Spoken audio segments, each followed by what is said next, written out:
Euzu billahi mineşşeytanirracim. Bismillahirrahmanirrahim. Elhamdülillahi rabbil alamin. Vel akibetu lil muttaqin ve la udvane illa alel zalimin. Vessalatu vesselamu ala Resulina Muhammedin ve alihi ve sahbihi ecmaîn.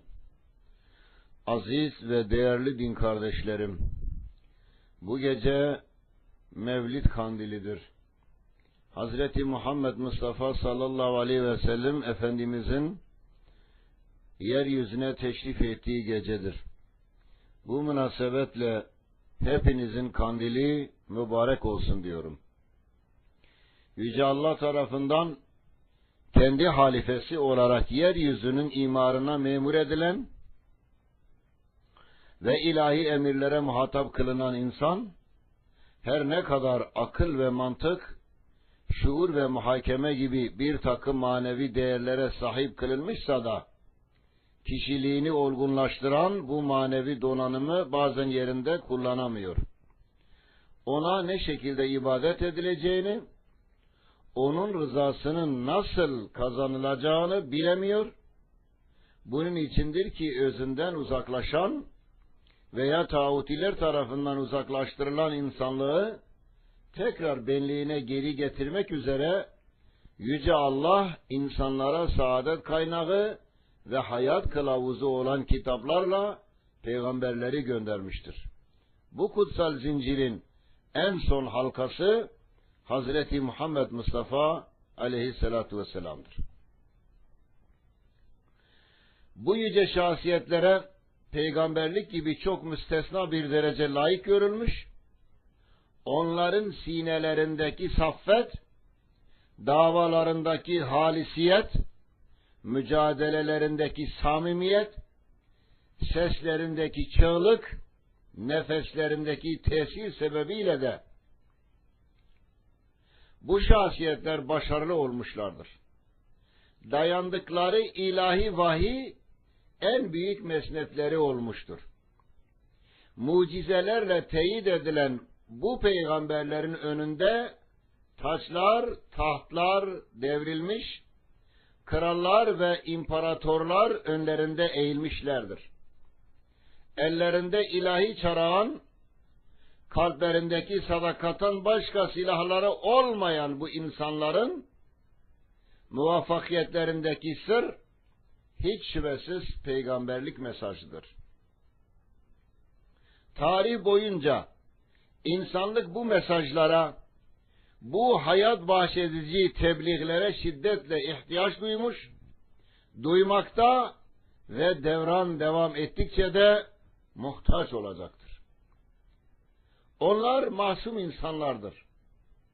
Ayrıca kuvve-i kutsiye ile, mucizelerle teyit edilmişlerdir. İlahi vahye mazhar olmuşlardır. İnsanların onlara ve onların tebliğine şiddetle ihtiyacı vardır. İşte bu sebeplerden dolayı bizim peygamberlere ihtiyacımız vardır. Dolayısıyla onlardan müstahni kalamayız. Çünkü onlarsız dünya ışıksız, onlarsız insan aşksız, onlarsız hayat manasızdır. Onlar yalnız dünyamızın değil, ebedi hayatımızın da aydınlığıdırlar. Değerli kardeşlerim, eğer peygamberler gelmeseydi, beşeriyet egoizmi bırakamaz, yırtılıcılıktan vazgeçmez, güçlüler güçsüzleri bugünden daha barbar metotlarla yerdi. İhtiraslar frenlenemez, insanın nefsani arzuları teskin edilemez, yüksek insanlık mefkuresi çamura bulanırdı. Onlar gelmeseydi, dini ruhiyet kavranamaz, sırrı hilafet tezahür edemezdi. İnsani değerler payimal edilmekten, ahlaki kriterler suistimal edilmekten kurtulamazdı. Onlar gelmeseydi, insanlık layık olduğu mertebeye ulaşamazdı. Eğer peygamberler gelmeseydi, ruhumuz miracını yapamaz, sanat mimarını bulamazdı. Eğer onlar gelmeseydi biz bizi bilemez, kendimizi tanıyamazdık. Hakkı bilemez, kendimizi bulamazdık. Dünyayı imar edemez, mutluluğu yakalayamaz ve ahiret yurdunu kazanamazdık. Aile kuramaz, yurt tutamaz, millet şuuruna eremez, iman gibi bir büyük nimetten istifade edemezdik. Mukaddes davalar uğrunda kendimizi feda etmenin izzetini kavrayamazdık. Kendi dışımızdaki varlıkları bilemez, tekebbür ve enaniyetin kurbanı olurduk. Aklımızla belki bazı şeyleri tanır, mavera hissini yakalayabilirdik ama bunlara şuurlu bir şekilde yaklaşamaz, kulluğumuzu nasıl icra edeceğimizi bilemez ve bulamazdık.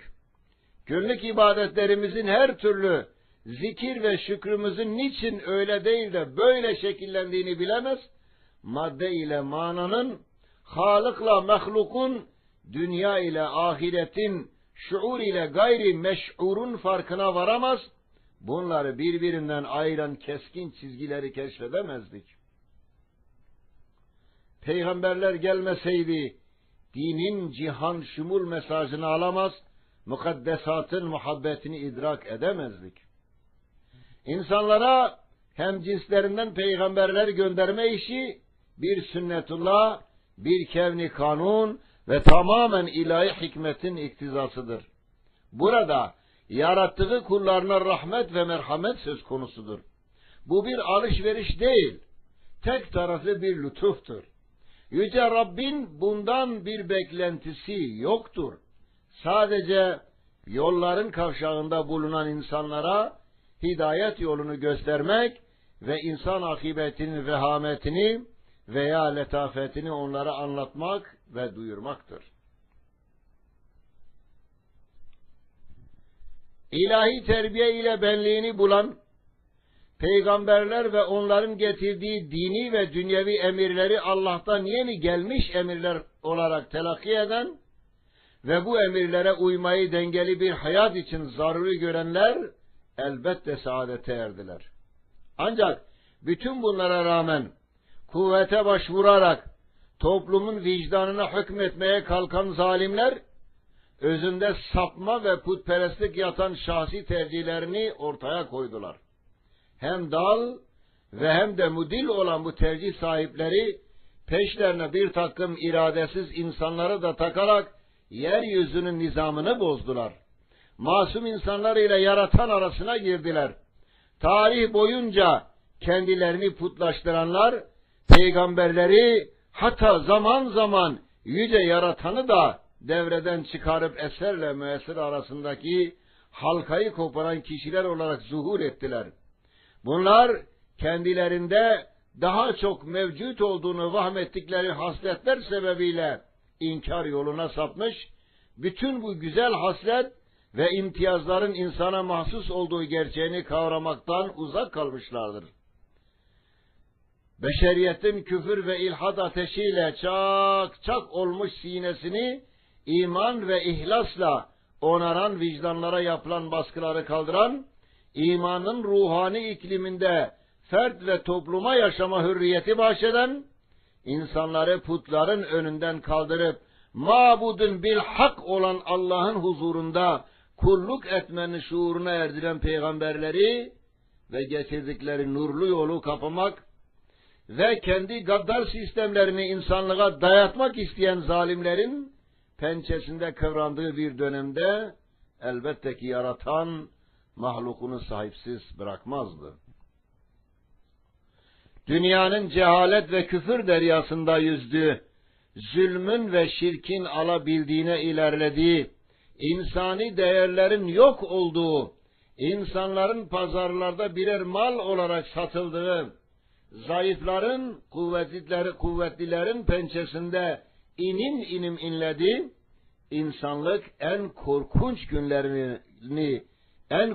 günlerini yaşadığı bir devirde insanlık kendisine hidayet yolunu gösterecek bir kurtarıcı bekliyordu. Ve Cenab-ı Allah'ın وَمَا أَرْسَلْنَاكَ إِلَّا كَافَّةً لِلنَّاسِ بَشِيرًا وَنَذِيرًا وَلَكِنَّ أَكْثَرَ النَّاسِ لَا يَعْلَمُونَ. Biz seni bütün insanlara ancak müjdeleyici ve uyarıcı olarak gönderdik. Fakat insanların çoğu bunu bilmezler ayetinde buyurduğu gibi Hazreti Muhammed Aleyhisselatü Vesselam insanlığın imdadına yetişti. 571 yılı Rabiülevvel ayının 12. gecesi, dünya güneşi henüz ufukta belirmeden cihanın manevi nuru Hazreti Muhammed Aleyhisselatü Vesselam dünyaya teşrif etmişlerdir. O gece dünyada olağanüstü hadiseler vuku bulmuş, 1000 yıldan beri yanmakta olan mecusilerin ateşi sönmüş, Kisra'nın sarayı çökmüş, Kabe'de 360 put yerle bir olmuş, Büyük Sava Gölü kurumuştu. Dolayısıyla insanlık tarihi onunla kıyamete kadar sönmeyecek ilahi bir nura kavuşmuştu. O gece bunalan beşeriyetin ufkunda ilahi bir güneş doğdu. Bu gecenin sahibi aydınlık bir sabahtı. İbrahim Aleyhisselam'ın duası, İsa Aleyhisselam'ın müjdesi, Hazreti Amine'nin rüyası gerçekleşmişti. Allah'ın lütfu, nimeti ve rahmeti olan kainatın efendisi Hazreti Muhammed Mustafa sallallahu aleyhi ve sellem dünyaya gelmiş, onun risaletiyle şirkin kara bulutları dağılmış, insanlık şeref ve haysiyetine kavuşmuş, zulmün yerini adalet, kuvvetin yerini hak, yalanın yerini hakikat almıştır. Cehalet ve esaretin zincirleri kırılmış, kadın bir ticaret meta olmaktan çıkarılarak toplumdaki itibarlı yerini almıştır. Allahu Teala onu bir şahit, bir müjdeci ve korkutucu, Allah'a bir davetçi, nur saçan bir kandil, alemlere rahmet olarak sadece bir kavme, bir millete değil, bütün insanlığa göndermiştir. Babası Kureyş kabilesinden Mekke reisi Abdülmuttalib'in oğlu Abdullah, annesi de Abdümenaf oğullarından Vehb'in kızı Amine'dir. Doğumundan 2 ay önce babasını, 6 yaşındayken de annesini kaybeden o emsalsiz insan, şanı yüce peygamber, 8 yaşına kadar dedesinin, daha sonra da amcası Ebu Talib'in yanında kalmıştır. 25 yaşında evlendi, 40 yaşında kendisine risalet vazifesi verildi, 63 yaşında da fani dünyadan irtihal buyurdu, bedenen aramızdan ayrıldı. 23 yıl boyunca Allah'tan aldığı emirleri ümmetine aynen duyurdu. Hiçbir insanın tahammül edemeyeceği eza ve cefalara göğüs gerdi. Fakat haktan ayrılmadı, davasından taviz vermedi. O gerçek bir hayat önderidir. Onu Rabbimiz seçmiş ve yetiştirmiştir. Hz. Muhammed Mustafa sallallahu aleyhi ve sellem Allah tarafından bütün insanlığın önderi kılındığı içindir ki beşer hayatının bütün merhalelerini idrak etmiş, insanlığın her bir sınıfına örnek olacak üstün bir hayat yaşamıştır. İmanlı kalpleri ızdıraba gark edecek ne yakıcı bir tenakuzdur ki dünyanın her tarafında her gün yüz binlerce defa okunan ezan-ı Muhammedilerle şanlı peygamberimizin fert, aile ve cemiyet önderliği ilan edilirken onun yüce önderliğini tasdik ve tasvip ederek rehberliğinde hayat programını tanzim eden insanlarımız ve müesseselerimiz azalmıştır. Azalmıştır çünkü küfrü bir istibdat kamçısı gibi kullanan mütecavizler kendi cüce önderlerini putlaştırmak için peygamberimizi tanıtmamışlar. Eğitim yerlerimizi Batı Hristiyan standartlarına uygun olarak Kur'ansız ve Muhammedsiz nesiller yetiştirmek için seferber etmişlerdir.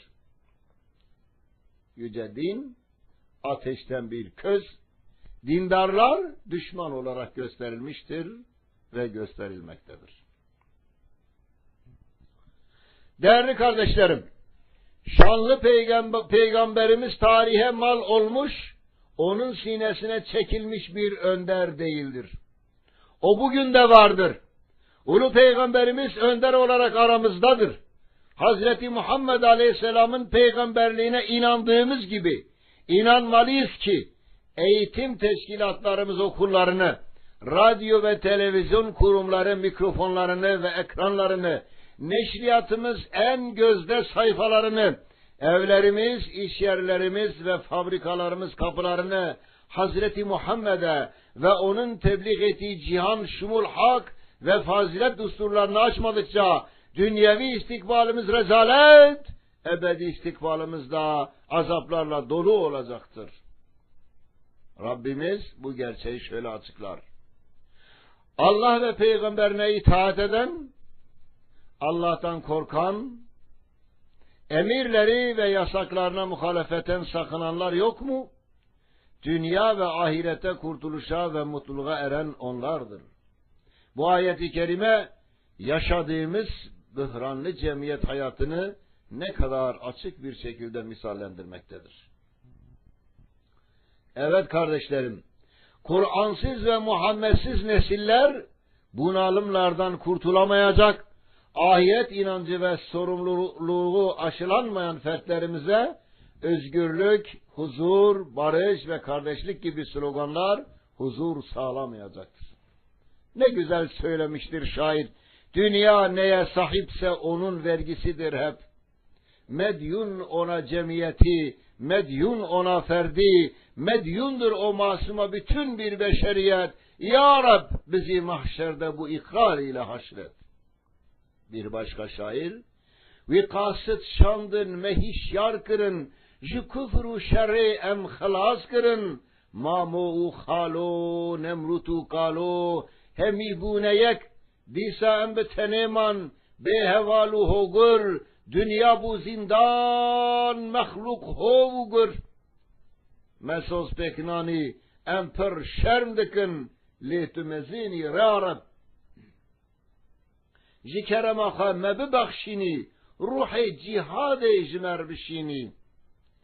Ala tevhidi emli babıkın jibindesi sosyalist ve kemalist, layık demokrat ve ateist, tağut ve müşrikan hılas bıkın. Ve söz edin, de destekte Kur'an, le desteğini ala tevhidi, jibu dini mübin em bıkın cihad, em bıkın şer, jimer lazım nine mamu khalo, ne firavunu nemrut, ne evkalo, kine evkutabın rebel, her bizi serokeme Muhammed Peygamber. Ey Allah'ın Resulü, sen Allah'ın insanlık için seçtiği en son elçisin. Sana ve tebliğ ettiğin alemleri kuşatıcı kanunlara inanıyoruz. Sen bizim biricik önderimiz, serokumuz ve tek liderimizsin. Seni hayatımızın rehberi, cennet yolunun öncüsü biliyoruz. Manevi huzurunuzda bağlılığımızı bir kez daha arz eder, gönül dolusu selat ve selamlarımızı sunarak biatımızı yeniliyoruz. Sizin o nurlu yolunuzu bırakıp tağutu ve tağut yolunda gidenleri kendilerine rehber kabul edenlerin tekrar ilahi nuru bulmaları için Allah'tan yardım diliyoruz. Selat ve selam sana olsun ya Resulallah. Selat ve selam sana olsun ya Habiballah. Selat ve selam sana olsun ya Seyyidel evveline vel ahirin.